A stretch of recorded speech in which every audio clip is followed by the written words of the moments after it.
Hello, everyone, and welcome to the fifth installment of the Metric Minute, brought to you by Vault Performance. I'm Kareem Derkawi, and this time we'll cover part one of two of concentric impulse, which is essentially the culmination of the entire jump preparation phase. In plain terms, impulse is a measure of how much force an athlete applies into the ground during any specific time period. Now, concentric impulse refers specifically to the force generated only during triple extension. We all understand how to find the area of a rectangle by multiplying length and width. This is nearly identical to the approach to finding impulse, which is a duration of time multiplied by the amount of force applied over that time. ForceDex collects 1,000 data points per second, and adding up all of the slender rectangles created gives a precise idea of concentric force output. The objective of the game is very simple. Get the most concentric impulse possible in the shortest amount of time. The more force an athlete can generate while standing on the ground, the more power, speed, and jump height they will achieve. Imagine starting a road trip with half a tank of gas compared to starting with a full tank. The car with more juice will go further before it runs out. The take-home message is that concentric impulse reports how much force an athlete generates during triple extension. Larger is better, but duration should be minimal to preserve quickness of movement, a favorable trait in many sporting contexts. We will discuss a couple more factors related to concentric impulse next time, but until then, please feel free to contact my colleagues and I at Vault Performance. Thank you. The world of strength and conditioning is filled with some awesome practitioners who are always trying to evolve and continue to grow professionally throughout their career. The problem with many of us, though, is finding a new outlet, a new way, and a new perspective on the questions that we may have, whether it be programming, whether it be situational with dealing with coaches, or whether it be career advice. Because all too often what happens is we get stuck in with the same group of friends and the same group of colleagues that we reach out to for advice repeatedly over and over again. But what we should really be looking for is different perspectives, different people who have been through different situations who can help us make better decisions both for ourselves and our athletes. And one awesome place to start with that is the forums in the Strength Coach Network. In the forums in the Strength Coach Network, you'll be able to reach out and get feedback, input, and advice from coaches from all over the world, from everything from career advice to training modalities to programming. There's people there just for the same reason as you are, to try to get better, to learn, to share information, and to grow the field of strength and conditioning. So hop on over to strengthcoachnetwork.com/CVASPS. That's strengthcoachnetwork.com/CVASPS to dive into all that great content today and get your 48-hour trial for only $1. I look forward to seeing you in the Strength Coach Network. Hey, what's happening, everybody? DeMayo coming at you with this week's edition of My Thoughts Monday. Today, kind of want to take a little reflection and share a couple lessons that I learned from our first trip here and some things that I think that are really important and are going to be helpful to other people as this season progresses.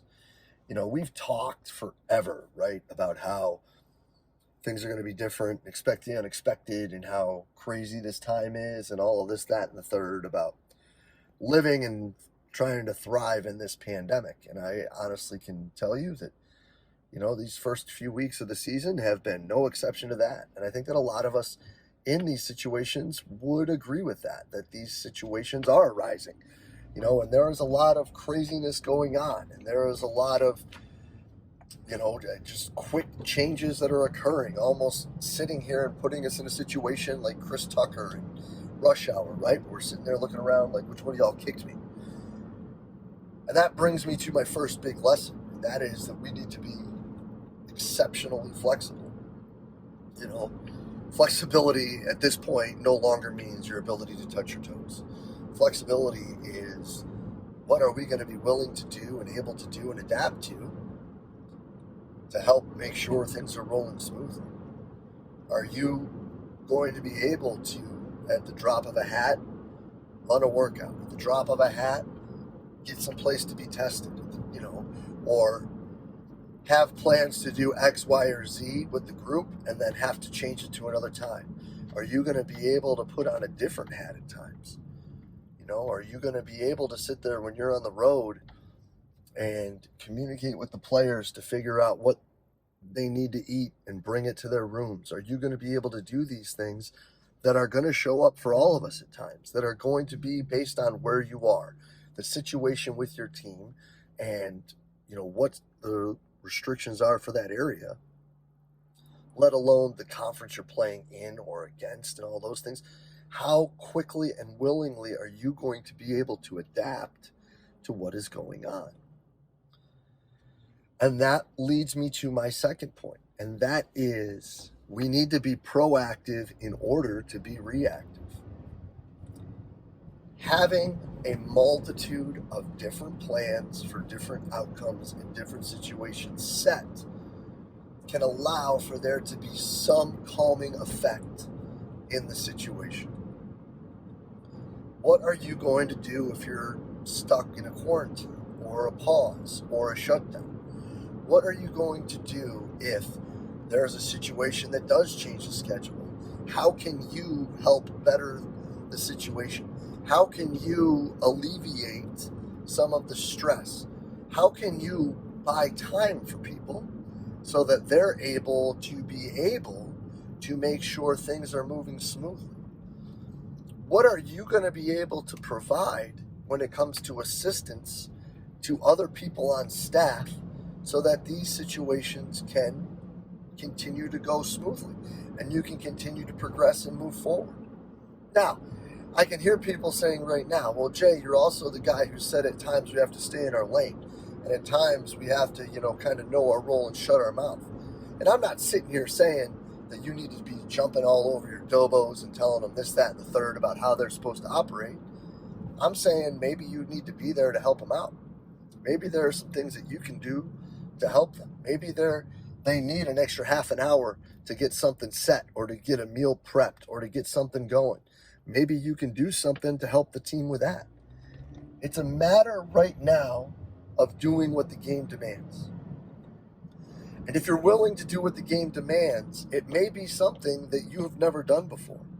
But to do what you've never done before in a time that we've never experienced before really should be the status quo. And these are some big things that we took away. So when we've been here, we've been talking a bit about building plans, building alternative things that we may or may not utilize, different protocols, different thought processes. How can I be better for our sports medicine practitioner? What are some things that I can do to help alleviate some of the stress that person's under? Because if you think that you've got a lot of stress on you because somebody's changing around your schedule, imagine what they're going through. Imagine what your directors of operations are going through. Imagine what your poor managers are going through, what they're getting dragged through with all of this. So what can you do to help them? And that was something that was actually pretty unique, pretty interesting, and it was a good challenge over the past, couple weeks. It's figuring out how we can all work even greater as a team to keep moving these things forward. Because it's not easy. None of this is going to be easy. None of this is really going to be fun at times either, because you're going to have to stop and you're going to have to think and you're going to have to take a deep breath. But like we talked about when it came to the beginning with all of this, right, with the pandemic and getting shut down, maybe what's most important is to take a deep breath, pivot, and attack. So when you're sitting here and whenever the bad thing happens or whenever there is a situation that arises that was bound to at some point, what can you have at least outlined to be ready for it? What ideas can you at least have jotted down or have discussed with people that you can do in case? Because even if it doesn't fit exactly perfect, something to stop the water coming in the boat just a little bit is going to buy a lot of time. And right now, buying time might be the most important thing we can do so that the people that need to get things assembled and need to get things prioritized and put together can do that. So that was my big takeaway. And I'm glad that I kind of was thinking like this prior. Obviously, it was in a completely different mindset and towards a completely different angle. But having that idea of deep breath, pivot, and attack has really helped when it's come to these situations that have come up. Because if you can pause for 2 seconds and you can look at what's around and you can have a few plans set in your back pocket, modifying those plans is easy. So attacking quick allows you to then give everyone else the opportunity to do the same. So I would love to hear more about how people are pivoting, how people are taking that deep breath and attacking and figuring out better ways that we can continue to progress and continue to be better for everyone, the staff, the players, the coaches, administration, the whole 9 yards, as we continue to try to move forward with the season. It's been an interesting adventure already, and I have a feeling we're just getting started. So, share your ideas, pass them along. Let's talk about how we can all be better, and let's not be afraid to talk about where we've made mistakes. Because if we can eliminate mistakes later by making them in November and early December, the better off we're going to be come February and March. But as always, I truly appreciate everything y'all do for us here at Central Virginia Sport Performance. We'll be back next week with another My Thoughts Monday. See you then.